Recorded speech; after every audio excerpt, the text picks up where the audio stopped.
Welcome back. The DA has raised concerns about exorbitant amounts of money the Gauteng Health Department is spending to investigate alleged corruption. The department has apparently spent 17.6 million rand on about 12 investigations of corruption. Only about 4 are said to be completed, and not one person has in fact been held accountable. Let's now speak to Jack Bloom, who is a member of the Gauteng legislature and Shadow Health MEC. Mr. Bloom, thank you so much for your time. So 12 investigations done, only 4 have been completed, millions have been spent. Anyone who's been successfully prosecuted? Not a single one, and not a single penny has been recovered. You know, this is a huge amount of money, 17.6 million rand. You could hire about 60 nurses for a year. You could save lives with those nurses. And, you know, our health system needs any amount of money possible to improve it. And here we're spending huge amounts of money on investigations. Nobody's charged. They don't recover the money. I think it's a scam. Actually, what happens is they hire these very expensive law firms. There might be corruption involved in who gets these investigations in the first place. But what's the return on our money? Why aren't they doing in-house investigations? The most expensive investigation, which still hasn't concluded, is 3.4 million rand on one investigation alone into irregularities at Becky Manangeni Hospital in Soweto.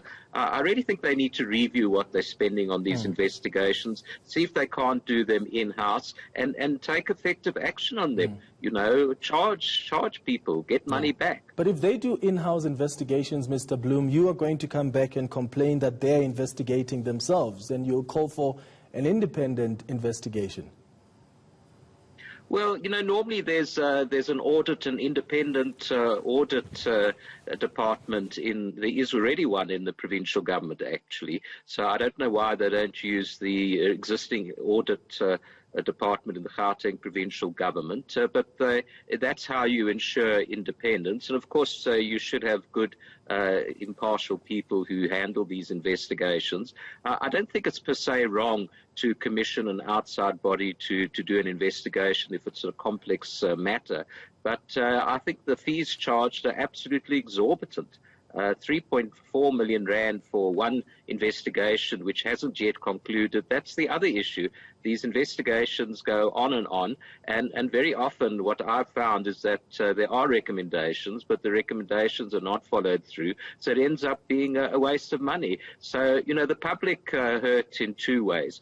First of all, there's corruption and irregularities and wastage that shouldn't be happening in the first place. So prize number 1 is that, you know, the Gauteng Health Department should make sure that there are efficient systems in place and that we don't have this corruption.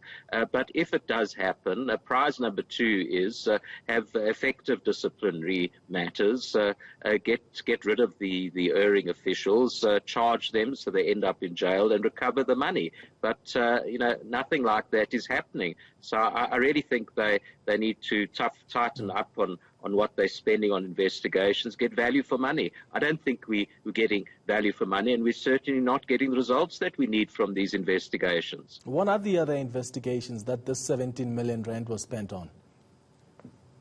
Yes, absolutely. Look, I'll take the one example. There's an investigation into 500 million rand, that's $500 million that was wasted on something called the Vblock data storage. I think this was a total scam. They didn't need this data storage, and nobody has been charged for that. There were 3 senior officials who were implicated in this. They resigned, 6 actually resigned, so there were actually 6 officials involved, and they got off scot-free. I think this was wrong. Just because officials resign doesn't mean that you shouldn't pursue criminal action in the courts. And this was 500 million rand of completely wasted money. And they spent a couple of million rand on the investigation. And what did the public get out of this? So we all know the terrible state of our hospitals, and money needs to be spent on the prime purpose of the Gauteng Health Department. The prime purpose of the Gauteng Health Department is to provide quality services for sick people in our province. Instead, we have all this corruption which they need to crack down on, and they need to recover money that's been wasted. But instead, we just waste more money with fruitless investigations. What happens when these investigations are completed? Are the reports tabled publicly? Because I imagine that would then give you an opportunity as an opposition party, if you see that there's no movement from the governing party and from the officials in the department within which an investigation was conducted, you can then go and open a case as an opposition party. Well, in fact, they're not tabled publicly. The only reason we know about these cases is, of course, I've asked an official question in the Gauteng legislature. And I think you'll find in the entire Gauteng provincial government, they do investigations that cost a huge amount of money. I mean, I've raised this with Premier David Makura, because we're not just talking about the Gauteng Health Department. It's a common syndrome across all the departments in the Gauteng provincial government. They do investigations, spend massive amounts of money on them, and they just sit in a drawer. And I think that's to protect certain people. They pretend that they're doing something by commissioning expensive investigations, but then they don't follow up on the findings and the recommendations. So as an opposition party, the DA asks the questions, we get the information, and then we follow up. So I'm certainly going to follow up on this the Vblocks matter, because I think it's a massive scandal. That 500 million rand would have been invaluable in saving lives during this COVID-19 epidemic. Why aren't we trying to recover some of that money?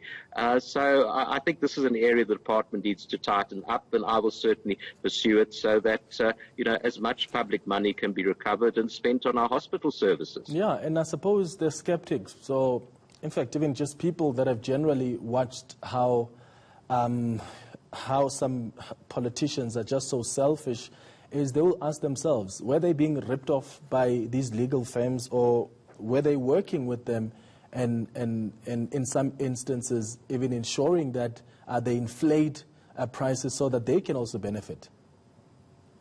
Well, I've asked this question before, and I've found certain law firms do appear to be benefiting unfairly. In fact, there's an investigation I called for into one particular law firm. I mean, some of these law firms make more than 100 million rand out of investigations. So you'd think at least we'd see some result of these investigations, but I think that there is some corruption involved there as well. Why do the same law firms every time get this very lucrative investigation work, and why are they allowed to charge exorbitant rates? I think that if you are going to do an outside investigation, and that's justified if the complexity of the matter indicates that you need that sort of outside expertise, it must go out to open tender, and we should scrutinize whether we're getting value for money. I don't think we're getting value for money, and I don't think we're getting results either. And at the end of the day, the people who suffer are the patients in our hospital who don't get proper care and treatment, as we've seen especially with this terrible epidemic, which is really hurting many, many people. And I'd like to see money spent where it should be spent, on our health services. Jack Bloom, really appreciate your time on the lead this afternoon. It's 3:30.